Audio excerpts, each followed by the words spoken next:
구독자님들의 구독료 후원으로만 운영 유지되는 나라의 TV, 보다 많은 성원을 기대하며 방송 시작하겠습니다. 지난 19일 민영배 의원 북콘서트에서 최강욱이 김건희 여사를 겨냥해 암컷 발언을 하자 옆에 있던 민영배는 박장대소하며 좋다고 박수치고 했는데요. 이에 취재 기자가 민영배 의원에게 옆에서 같이 박수치고 동조했다는 의견에 대해서 어떻게 생각하는지 묻자 민영배 의원은 질문하던 기자를 잠시 동안 째려봤는데요.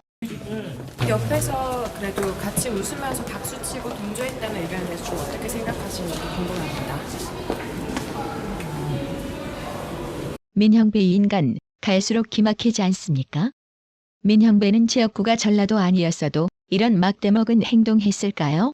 한동훈 법무부 장관은 최강욱 전 더불어민주당 의원의 암컷 발언과 일부 민주당 인사가 이를 두둔한 것에 관해 인종혐오, 여성혐오 발언을 구사하는 사람과 정당은 민주주의 장에서 퇴출당하는 것이 세계적 추세라며 최강욱이 이게 민주주의야, 바보야라고 적은 페이스북 글을 빗대어 그보다는 이게 민주당이다 멍청이야라는 말을 국민이 더 잘 이해할 것이라고 직격했습니다. 최강욱 장관이 그 여사님 관련해서 방북 나와서 이런 발언을 해가지고 문제가 됐고요. 그리고 이제 자기 페이스북에도 이것이 민주주의다 뭐 이런 식으로 논란이 된 적이 있거든요. 그래서 그리고 남영희 민주연구원 보훈장부 유튜브에서 최강욱 전 의원 발언에 대해서 그게 왜 잘못됐냐고 응원을 했거든요. 그분이 누구를 지칭했는지 잘 모르겠어요.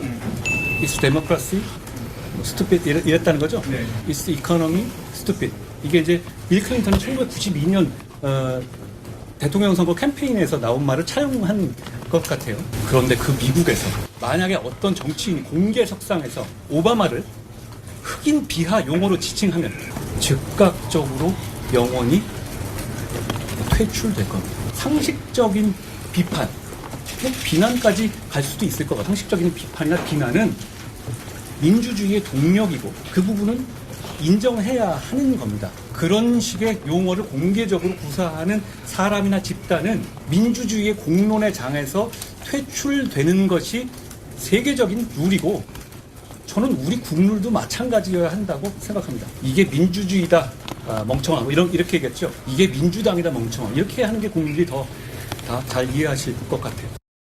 전혁 전 의원은 24일 한동훈 법무부 장관에게 국민 소화제라고 극찬을 남겼습니다.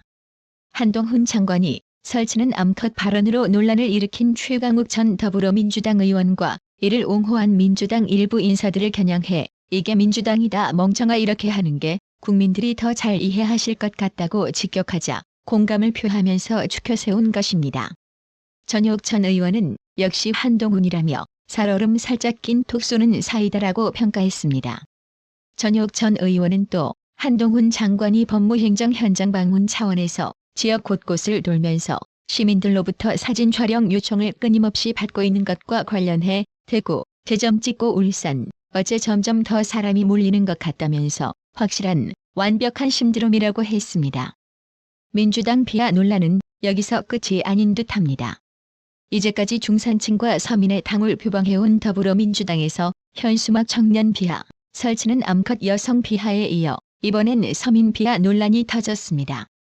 민주당 의원이 법안 소위 논의 과정에서 돈이 없는 사람이 왜 분양을 받느냐는 취지의 발언을 했다는 것입니다. 국민의힘이 돈 없는 사람은 분양도 받지 말라는 서민 비하 발언이라며 비판하자 당사자는 발언 왜곡이라며 대응을 시사했다고 하는데요. 김혜령 국민의힘 대변인은 24일 논평에서 지난 22일 국토위 법안 소위에서 실거주 의무 제도로 인한 서민의 고충에 대해 논의하던 중 민주당 맹성규 의원이 왜 분양을 받느냐, 돈이 없는데라는 망언을 했다며 맹성규 의원의 발언대로라면 돈이 없는 사람은 아파트 분양을 위한 노력도 하지 말아야 한다는 것이라고 지적했습니다. 아울러 분양가 상한제 적용 주택을 새로 분양받으면 해당 주택에 2년 이상 의무적으로 거주해야 하는 실거주 의무 법안이 있어 우리 국민들은 고금리 시대의 악법이라고 호소하고 있는 상황이라며 청년을 무지성 세대로 몰고 여성을 비하는 민주당이 내 집 마련의 꿈을 꾸는 서민, 청년의 희망마저 짓밟아버리고 있다고 비판했습니다. 지난 23일 열린 국회 국방위 전체회의에서 9.19 군사합의에 대한 김병주 민주당 의원의 엿같은 질의에 신원식 장관이 이렇게 반박했는데요. 문재인 정부 지우기의 일환으로 무조건 문재인 정부가 하는 걸 반대했어요. 이러한 군사 합의조차도 안보를 정쟁화해서 이걸말로 우리 국익에 지대한 영향을 미치는 겁니다. 국민의 생명과 재산을 보호하는데 도움이 되느냐 도움이 되지 않느냐가 제일 중요하지 나머지가 뭐 그렇게 중요하겠습니까? 그리고 비행금지구역 효력정지는 뭐 예컨대 비유하면 1조 원의 이익이 있다면 그로 초래되는 건 1원입니다. 1조 원의 이익이 있는데 이런 손실을 염두에 둘 만큼 세상은 한가지 않기 때문에 이처럼 여야는 지난 23일 국회 국방위원회 전체 회의에서 북한의 군사정찰위성 3차 발사에 대응해 정부가 9.19 군사합의 일부 조항의 효력을 정지하고 이에 북한이 사실상 합의 파기를 선언한 것을 두고 공방을 벌였습니다.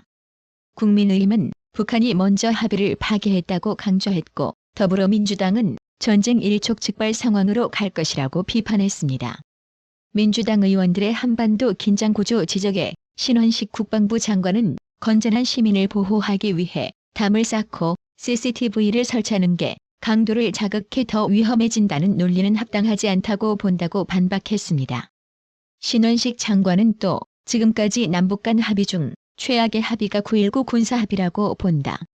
일방적으로 북한에 의한 합의라며 이번 효력 정지는 평화를 위해 불가피한 선택이라고 강조했는데요. 이때까지 남북 간 합의 중에서 저는 최악의 합의가 9.19 군사합의라고 봅니다. 그만큼 우리한테 불리한 영향입니다. 한마디로 일방적으로 북한을 위한 합의였습니다. 그래서 다른 것보다는 특히 그 중에서도 북한이 도발하는지 안 하는지 보는 감시 역량을 제한한 것은 최악입니다. 그래서 이번에 효력 정지는 평화를 위해서 불가피한 선택이었다는 것을 이해해 주시면 감사하겠습니다. 네. 대법원에 올라간 윤미향 의원 사건의 담당 재판부가 최근 바뀐 것으로 지난 22일 전해졌습니다.